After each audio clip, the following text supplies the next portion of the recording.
Detroit Become Human was produced over a period of 4 years. Here in Paris, we have a team of about 180 people. And to that, we need to add also all the outsourcing with our partners in the Philippines, in China, Vietnam, and in India.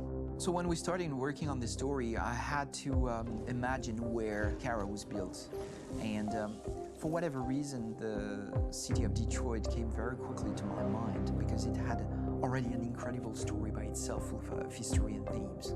So we traveled there with the team and we were really moved by what we saw, and we could really feel the desire to fight and really be born again. And we just continued this curve, this growth, and just imagine what Detroit would be like if the Android industry was, using these huge factories to build androids there. A very strong element in Detroit is that there's a lot of industrial wasteland and a lot of nature too, and for us, the graphic designers, it was an incredible playground. The destroyed zones which we wanted to preserve, we appropriated them to turn into something else. Then in the areas that needed to be rebuilt, we were able to imagine our Detroit of the future. We didn't want to make a science fiction universe, but a world of anticipation. If we chose science fiction, we could have imagined flying cars, extraterrestrials, but those things are very far from our current everyday life. Anticipation is more about gleaning from our contemporary reality, the one we know, because Detroit is set in 2038, and 2038 is tomorrow. The difficulty we had was sticking to reality. That is to say, technology becoming more and more invisible, a lot more elegant, and at the same time, making it visual.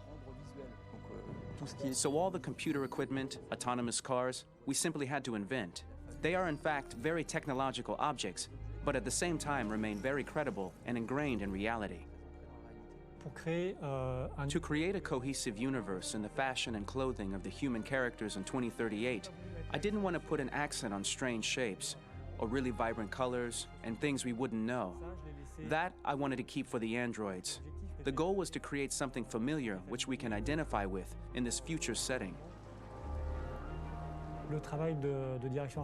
Working on the artistic direction for the androids was a bit special because this is a project about the place they could occupy in the human world.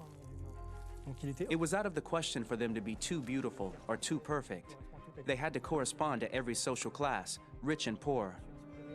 Inspired by everyday utilitarian clothes, I brought a modern touch by adding dynamic display surfaces, the armband we can see on the side, the triangle on the front and back, an LED.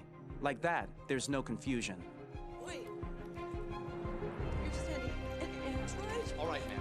We need to go. You can't do that.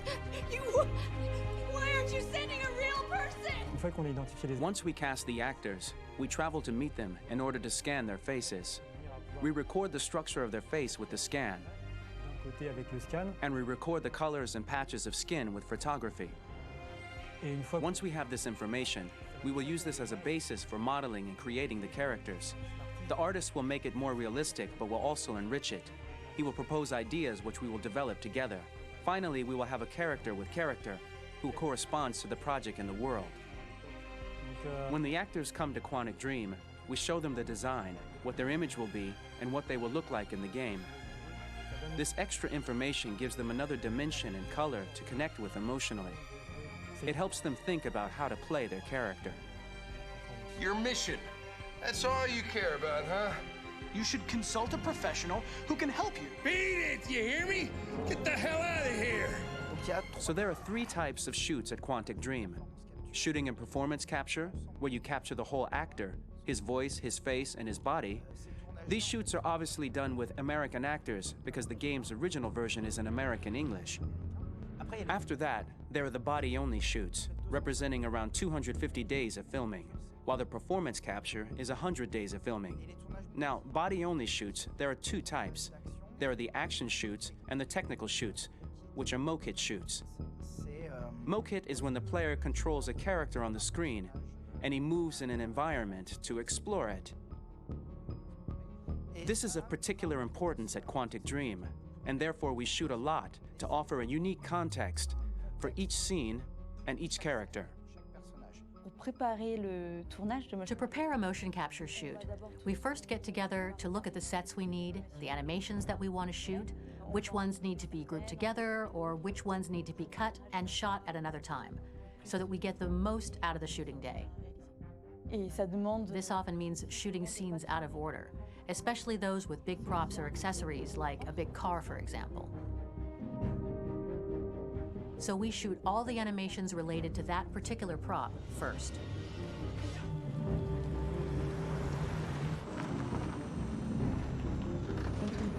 The biggest challenge for the mocap team was shooting a Spider-Man Moe Kit. We had to build a wall and attach an actor to a harness with cables so we could pull him up and render him climbing. The shooting on this game took about, I would say, more than a year, maybe 1 and 2 years, with about 300 actors on set. So it's quite a massive production. But so much happened on this set between the stunts and the shootings with a little girl and all these great actors that we had. It was really a very, very memorable journey for the team and for myself. Today, Detroit has over 37,000 animations. When we retrieve the motion capture data, it's just a cloud of points, which represent all the markers worn by the actors. From this cloud of points, we have a phase called retargeting, which gives us a skeleton. This skeleton will be applied to the characters of the game. There is still work to be done, but this gives us the main movements. Since we are working on something very realistic, we must recognize the actor and also recover all the emotion he expresses in his performance. We use a system of facts, an identity card for each actor. We make the actor do a whole range of facial expressions. Then we recover all the expressions and paste the animations on a puppet that Jan has prepared. I then recover and refine these poses. I might stretch the lip, reinflate a cheek, tiny details that make the finished product really capture the actor. Because of the nature of our mocap system today, when we receive the animations, we're missing eye movements, and so the character has that dead look.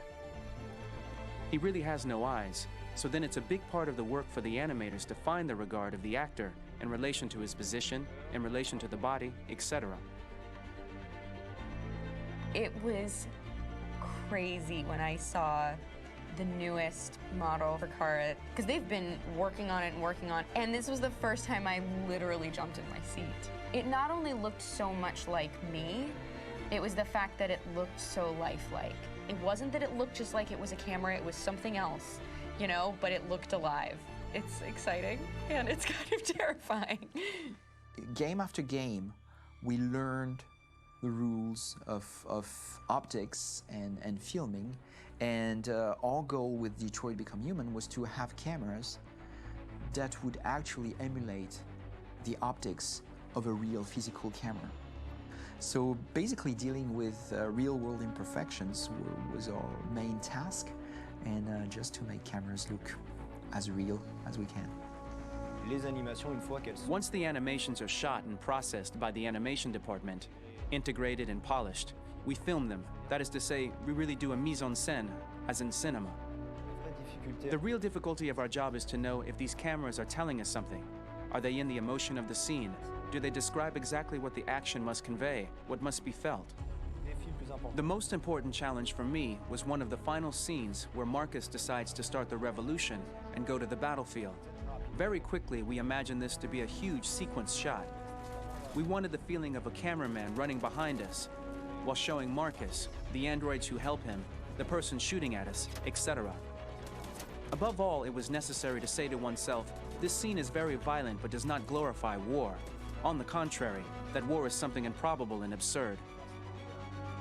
It was really a fun challenge. The idea was to say we have 3 characters. We would like each of them to have a specific cinematography. We wanted Kara to be much more filmed with some kind of handheld camera, to have something very living, very breathing. For Connor, we wanted something very cold and very perfect. And for Marcus, we wanted something epic and spectacular. So it was about the filming, but it was also about the photography. So we worked with a director of photography to give each character a different lighting, different key colors. Each of them would have their own worlds. And finally, we worked with the composers, so they would create a specific sound for each character, so each would have his own world and his own style.